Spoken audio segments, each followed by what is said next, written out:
Om Swastiastu. Bhavisya Purana merupakan kitab suci agama Hindu yang paling fenomenal karena banyak membahas kisah-kisah peradaban, tokoh-tokoh penting, dan kemunculan-kemunculan agama-agama baru setelah Hindu atau kebudayaan Weda. Teks-teks Bhavisya Purana kerap juga digunakan sebagai pembuktian bahwa tokoh-tokoh seperti para nabi atau utusan-utusan Tuhan yang dimaksudkan dalam Weda telah muncul dan mendirikan agama yang paling sempurna. Mengapa demikian? Karena Bhavisya Purana banyak memuat ramalan atau nurbuat kejadian di masa depan. Bhavisya memiliki arti masa depan, Purana artinya sejarah. Karena itu Bhavisya Purana artinya sejarah di masa depan. Namun tidak sedikit pula orang-orang Hindu sendiri percaya dengan tafsiran-tafsiran sloka yang dibuat oleh teman-teman pemburu keyakinan. Sebagai umat Hindu yang meyakini Weda sebagai kitab sucinya, tentu perlu mencari kebenaran dari teks-teks yang tertulis dan menerimanya secara turun-temurun dari jiwa-jiwa yang terpercaya sebagai penerus ajaran Weda, sehingga bebas dari tafsiran kepentingan yang lain selain menjaga tradisi Weda. Bhavisya Purana adalah salah satu dari 18 Purana. Di dalamnya dibagi menjadi 5 bagian. Bagian pertama berisi kemuliaan pemujaan arca kepada Dewa Wisnu, Siwa, dan Surya. Kedua, ketiga, dan keempat menggambarkan tentang kehebatan Siwa, Wisnu, dan Surya. Di bagian ini juga ada ramalan tentang tokoh seperti Isa, Muhammad, Adam, dan Hawa. Bahtera Nuh, jatuhnya bahasa Sangsekerta dan kedatangan bahasa lain. Tentang kedatangan Buddha, Madhavacarya, Chandragupta, Asoka, Jayadewa, dan Krishna Chaitanya. Bagian kelima berisi gambaran tentang surga, sama seperti Purana-Purana lainnya secara keseluruhan. Meskipun teks-teks Bhavisya Purana ditulis ribuan tahun silam dengan kekuatan penglihatan Vyasadeva, dapat secara akurat memprediksi kejadian-kejadian di zaman modern. Dan salah satu gaya puitis loka adalah seolah-olah sudah terjadi. Ini adalah praktek umum dalam puisi Sangsekerta dan tidak menunjukkan bahwa buku ini ditulis di zaman modern. Saat ini banyak cendekiawan modern yang menolak tentang ramalan-ramalan dalam Bhavisya Purana. Mereka beranggapan bahwa informasinya terlalu akurat. Di luar upaya menggunakan teks-teks sebagai pembenaran ajaran agama tertentu, dengan sudut pandang apapun orang menilai kitab-kitab Weda, satu hal yang pasti, Weda berarti pengetahuan, dan pengetahuan bisa tentang masa lalu, masa depan, dan saat ini. Agar tidak berlama-lama lagi, mari kita dengarkan kisah dari Bhavisya Purana, Pratisarga Parva bab 4-7.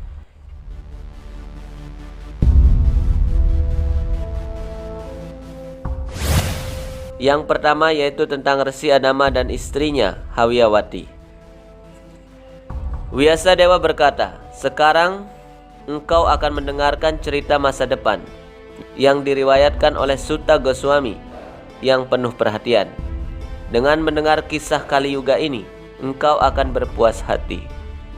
Setelah para meleca, orang-orang yang tidak percaya dengan kitab suci, dihancurkan oleh yatnya yang dibuat untuk menghalau pengaruh Kalipurusa yang dilakukan oleh keturunan Raja Hastinapura, yaitu putra Raja Ksemaka bernama Pradyota. Akhirnya kepribadian Kali atau Kalipurusa berdoa dan bertapa kepada Wisnu. Setelah memuaskan Sri Wisnu dengan tapanya, Sri Wisnu muncul dengan berkata, "Zaman ini akan menjadi zaman yang baik untukmu. Aku akan memenuhi keinginanmu melalui berbagai macam bentuk. Pergilah ke taman milik Indra di timur kota Pradan. Di sana Resi Adama dan istrinya yang bernama Hawyawati tinggal. Karena tipu muslihatmu, mereka akan meningkatkan jumlah manusia yang bisa kau pengaruhi. Mereka lahir dari keturunan Wisnu Kardama dan akan meningkatkan jumlah generasi meleca. Kardama adalah salah satu dari 9 anak pikiran yang lahir dari Dewa Brahma." Setelah menyampaikan hal ini kepada Kalipurusa, Wisnu kembali ke Wisnu Loka. Sedangkan Kalipurusa yang begitu gembira pergi ke Nilaca di sisi timur kota Pradan di mana ada hutan yang sangat luas, yaitu 16 yojana persegi. Hiduplah seorang pria yang bernama Adama, tinggal di bawah pohon Papavriksa, pohon terlarang milik Dewa Indra, bersama istrinya Hawyawati. Pada kesempatan itu Kalipurusa dengan cepat datang dalam bentuk ular. Dia menipu mereka dan mereka tidak menaati aturan lagi, sehingga Adama memakan buah terlarang dari pohon tersebut. Karena tercemar oleh dosa, Resi Adama dan Hawyawati dikeluarkan dari taman surgawi milik Indra. Kisah ini sangat mirip dengan kisah Adam dan Hawa.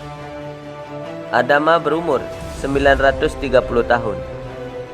Anaknya yang bernama Anuta berumur 100 tahun kurang dari ayahnya, yaitu 812 tahun.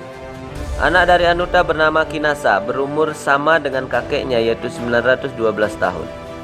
Menurut uraian dalam Injil, Taman Surgawi ini berada di perpaduan antara 4 sungai, yaitu Pison, Gihon, Tigris, dan Eufrat. 2 sungai, yaitu Tigris dan Eufrat, masih ada hingga kini, yakni di Iran. Uraian ini cocok dengan Bhawisya Purana bahwa Taman Indra berada di Kasidwipa, daerah Timur Tengah. Hal yang mengejutkan bahwa Iran sendiri banyak terdapat peninggalan peradaban Weda berupa arca dan kuil Hindu. Karena itu para sarjanawan berasumsi bahwa Iran cikal bakal peradaban dunia yang ada ini. Turunnya Adama dan Hawyawati menurut uraian Weda adalah akibat pengaruh zaman Kali. Kalipurusa atau kepribadian Kali. Ras manusia yang ada pada zaman Kali ini adalah keturunan dari Resi Adama dan Hawyawati. Sementara ras manusia sebelum Kali Yuga adalah keturunan dari Manu, sehingga memiliki fisik dan spiritualitas yang lebih tinggi. Hal ini dibuktikan saat masa sebelumnya sampai era Mahabharata. Bagaimana kecanggihan teknologi dan keampuhan mantra Weda pada zaman Mahabharata berlangsung tidak dapat digunakan lagi oleh manusia zaman Kali. Peradaban manusia pada zaman sebelum Kali Yuga dapat berinteraksi langsung dengan para dewa karena kesucian mereka. Namun setelah masuk di zaman Kali, ras manusia sudah dipengaruhi Kalipurusa, sehingga ketertarikan sudah mulai berubah, lebih tertarik melakukan adharma daripada dharma. Dalam Bhawisya Purana dinyatakan bahwa Resi Adama pada akhirnya melakukan pertapaan bersama Hawyawati untuk memuja Sri Wisnu dan mencapai planet surga material di kediaman Indra. Jadi berdasarkan Weda jelas keyakinan yang dianut Adama pada saat itu adalah agama Weda. Karena pada saat itu agama-agama yang ada saat ini belumlah turun kecuali tradisi Weda. Bagaimana kisah-kisah sejarah masa depan yang lainnya yang benar-benar terjadi secara akurat yang terangkum dalam kitab suci Weda Bhawisya Purana? Silakan nantikan video selanjutnya. Semoga pikiran yang baik datang dari segala arah. Semua makhluk berbahagia, rahayu, Om Santi, Santi, Santi, Om.